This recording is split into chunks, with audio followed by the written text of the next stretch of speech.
There are a lot of tropey archetypes in anime that no matter how many times I see them, I'm never gonna get tired of it. For some, it's the edgy characters because they add a different vibe to the series, like a Kaneki, a Guts, Alucard, Shadow, if you want to talk about the gaming side. The overly ambitious characters that tend to be like either loud or, a little upbeat, like Naruto, Bakugo, Edward Elric, Kamina, the list goes on, Black Star. Then there are some forbidden ones that if you like, I'll not only hate every fiber of your being, but I'm calling the cops because you need to be locked up somewhere. But amongst all of the types of characters, the battle junkie character will always be a show stealer for me if done right. Whether you want to call it a battle junkie or smoke demon, the poster boy of this archetype is Kenpachi Zaraki.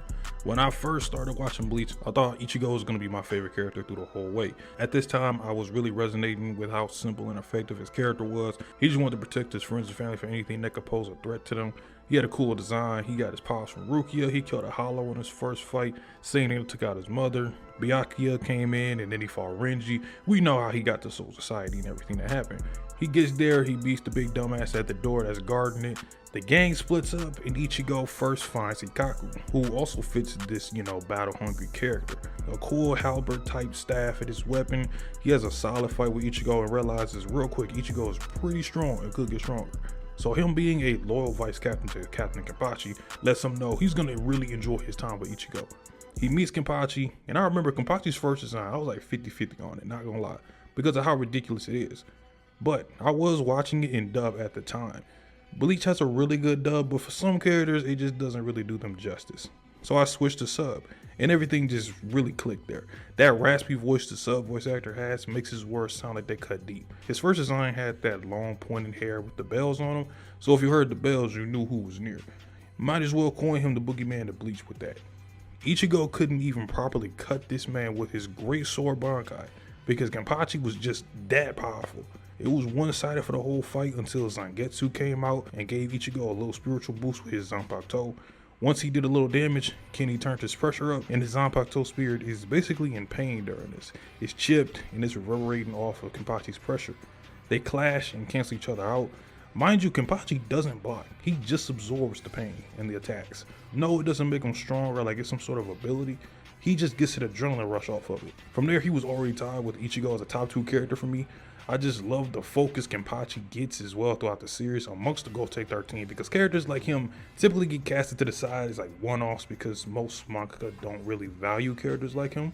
But Kubo made it a point to show not only how strong Kenpachi is, but how much of a force and presence he carries in the world of Bleach. In the Arrancar saga, his fight with Neutra was the first opponent that matched his energy. A battle of raw power. Animation-wise, it ain't nowhere near the best. It's mainly a bunch of clashes and slashes, and Neutra getting the upper hand at points in the battle. But it also has one of the silliest moments in the series that carries a lot of realization to it. The battle ends with Kenpachi fighting with 2 hands on the hilt of his blade instead of 1, which is unconventional, and he wipes the floor with Neutra. Literally, as soon as he does this, the battle's over. He's that strong. Yamamoto was teaching him this, and the higher-ups in Bleach, including Yamamoto himself, found out real quick that Kenpachi just doing this stance would have made him even scarier to fight, because the more Kenpachi is learning, the more of a threat he is and how hard he is to control. And even while still doing this, he wasn't going all out.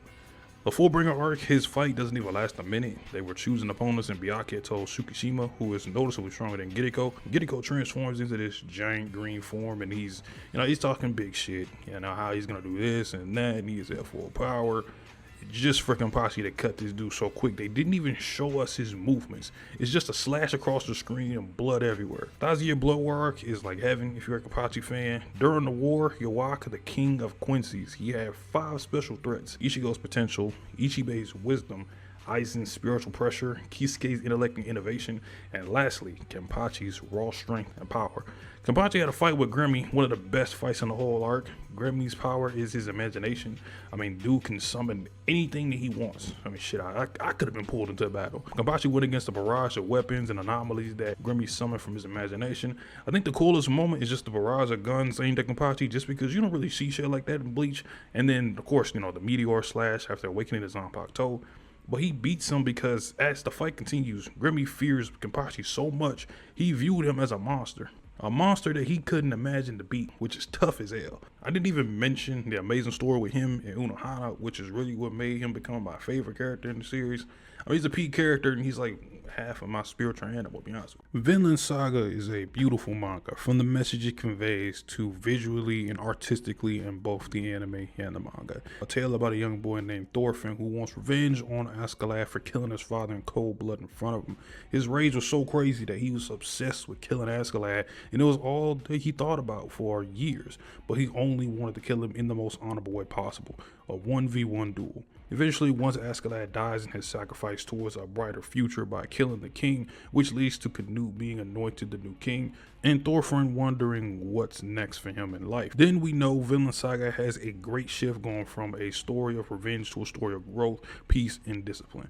Season 2 is an amazing story, and the manga is a work of art in the storytelling department. But amidst all of that, is someone who couldn't give two fucks about any of that. Insert Thorkel the Tall into the story. He was a friend of the strongest Viking Thors, and while Thors was revered, Thorkel was feared. A monster strong enough to use a log as a weapon and toss them around in the sea. Thorfinn versus Thorkel is a short but amazing fight. Thorfinn, who was like 2 whole feet shorter than Thorkel, using 2 dual daggers and showing off how elusive he is against a bigger opponent, and how Thorkel's size can be a disadvantage in some portions of a fight, while Thorfinn knows he can't take but so many hits from Thorkel, or he's going to be sleeping with the fishes. They fought again later, but this time Thorfinn was weakened and they had an assist from Askeladd to knock him out. But one of my favorite moments from him is when he scares the shit out of Torgrim, who's a rat bastard, by the way. He's the one guy I hated the most out of Askeladd's whole crew. He scared him so much that he suffered a mental breakdown from complete fear. Thorkel doesn't do much in season 2, sadly. He's mainly used as a vessel to show the difference between Canute's battle philosophy and his old Viking ways. Not gonna spoil too much from the manga, but Thorkel does have a 1v1 with a young character by the name of Garm. And let's just say I really hope they show more from this fight. Now, normally you save honorable mentions for like the very end of a video, but like I kind of want to do that now, but like not fully going to depth about some of these because either super popular or I got my own opinion on them, or they're just like I've talked about them before. So let's just kind of speed run through some of them. Might even get you somebody that you might not know. I mentioned Guts in the beginning earlier, but Zod is like the true demon before we really get Guts' development and all that. And Zod's whole aura and like presence was top notch because dude only really goes around just trying to test his strength, but eventually looking for somebody who does have the behelit and someone that can basically use him as like a right hand man to just kind of send people out to do damage. And I still wish we got Zod versus the Skull Knight in like some way or flashback or something. I really wish we could have got that. Of course, Broly, and I really like the old school fighting style of Broly. I guess like how vicious he is, but the new Broly, I just love that character way more and I like the design better. Plus that movie really made me appreciate Broly way more than the original did. Ironically, Bakugo kind of would have been like a real good definition of this trope or archetype too, but his problem is like for a guy that screams about, you know, battle being #1, winning through, you know, saving people, all that other nonsense, you know, Mario be talking about, still good story, don't get it twisted. But like Bakugo doesn't really fight anybody that's kind of noteworthy until like the very end, and then you'd have to count the movies, which those are like, they're saying they're canon, but they're not canon. I don't know, but I just can't put them in here. Zoro, we all know how much I love Zoro. Zoro is my favorite character in One Piece, right next to like Law and Doflamingo. And if you like the lingua manga or like interested, I mean, there's a lot of battle hungry characters. All these niggas do is eat, fight, and go to school half the time. But Out probably has my favorite one between Out and Worst, actually, because Out, you got Keigo, who's really fucking cool. Dude doesn't talk much. He literally only talks through fighting. Character design is fire too. Like, really read Out. Like, Out does have his problems, but you gotta read, especially if you want like a really like kind of brawler type dude. Keigo's the guy. Then I will go from Worst. I gotta go Hana Geriko. That's my dude. That's one of the dudes that actually uses one of my like profile and avatar people that I use in the YouTube. So definitely read that. I recommend it. He's just a very chill, like senior dude that all he wants is just to kind of have somebody beat him eventually. But like they really struggle with trying to do that, and he doesn't really talk much. He gives you like ideas as to what he's thinking, and like he kind of talks like actually kind of cryptic sometimes. But when it gets to fighting, dude is just way different than everybody else. And then the last ones I'm gonna mention is Yujiro from Baki, and then Ryan Kude from the King series, which, you know, I've already talked about them. And so go ahead and check out the martial arts video I got in the right corner. Damn, that was like not a speed run, but fuck it. Hell's Paradise doesn't get that much love amongst newer generation of shonen manga. People forget it used to be right next to Chainsaw Man and JJK because all three had similar vibes. But it got the short end of the stick amongst the Hell trio when it came to the anime. Mind you, the animation is like nowhere near bad at all. It's actually very good. But since it's MAPPA and people saw what they did with JJK and Chainsaw, people weren't as interested. Not to mention it's completely different in how it's written compared to JJK and Chainsaw Man, which has a lot of familiarity to it in terms of how their series begins. I'd argue between all three series, Hell's Paradise has a side character that is in the top 5 though. That character is Azachobe. Known as the Bandit King, he was brought to the island of criminals for numerous crimes committed. I mean, we could just guess: theft, arson, murder, the usual stuff on the list somewhere. Every criminal gets an assignment, basically a bodyguard on the island. In case one of them breaks free and goes rampant, they can kill him on sight. But Chobe had the best bodyguard out of all the criminals, his own brother, Toma. Toma joined the assignment and went through the training and worked his way into getting assigned with Chobe. What helps him out is the fact that they don't look similar at all, so you really couldn't connect the dots. It's really not until they have like this grisly or like really aggressive smile that you can see the brothers' faces and how similar they look. And in their life, Toma was protected by Chobe. It was a big brother telling his little brother to stay away from this life, and that Toma had a brighter future than Chobe, and to stay on a relatively good path. Even though Toma is cold himself with the blade, he just doesn't have the killer instinct. Meanwhile, Chobe doesn't give a fuck about anything in this world except his brother. His first fight in the series, he fights the plant monsters called Soshins. They slice through the fodder, but they keep on coming until eventually Toma gets grabbed by the hair and gets himself free by cutting the hand. Meanwhile, Chobe was running in the distance. He thought Chobe was running away from the situation and just leaving him out to die. Instead, he went and grabbed the monster's weapon and destroyed him that was behind him. There's one that can talk amongst the group, which does reveal that these monsters do have some form of intellect. It keeps him repeating sins, and killing is a sin. This triggers Chobe because when he was in court for those crimes, they used the word sin often for what he was doing. He tells them all to shut up, sins this, sins that. All of you are slaves to being bright and proper. Puppets to your own desires. He ain't listening to none of that garbage. He's his own master and his own god. As he stands on top of a pile of corpses. After this, they do get snuck up on by a Tenzin that is much stronger than them, and eventually throws them into a pit of Soshins and climb their way out of it by Chobe surviving by eating some of the monsters, which ends up benefiting him and not in a nutritional type of way. Once they're out, a Doshi is waiting for him on the outside. They have mainly a close combat fight, and Chobe rips off his arms to show how physically dominant he is. This is one of my favorite moments between the brothers because it shows the dynamic they have. Other mini monsters try to intervene, but Toma single-handedly gets rid of them.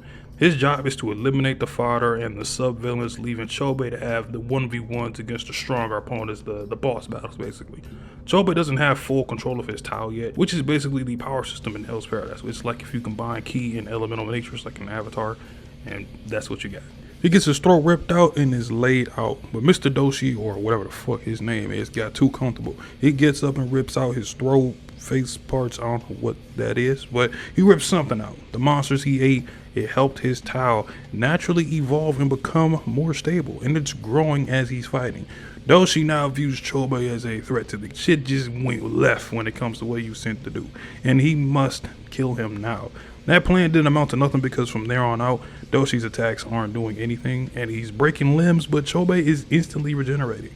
That what makes Chobe truly dangerous is that he's a master of adaptation. And if there's one thing you don't want to give a guy who's good at adaptation, it's multiple chances. He'll understand the assignment quickly, especially in life or death situations. He beats up on him some more and dodges Toji's Tao energy. He can now sense this energy and even knows how to gather it. And he uses Tao energy to kill him and eventually stomp him out to the end. Now, I don't know if Hell's Paradise will get a season 2. Me personally, I really hope it does. But Chobe, as the story goes on, is a menace to not only the villains, but the main cast as well.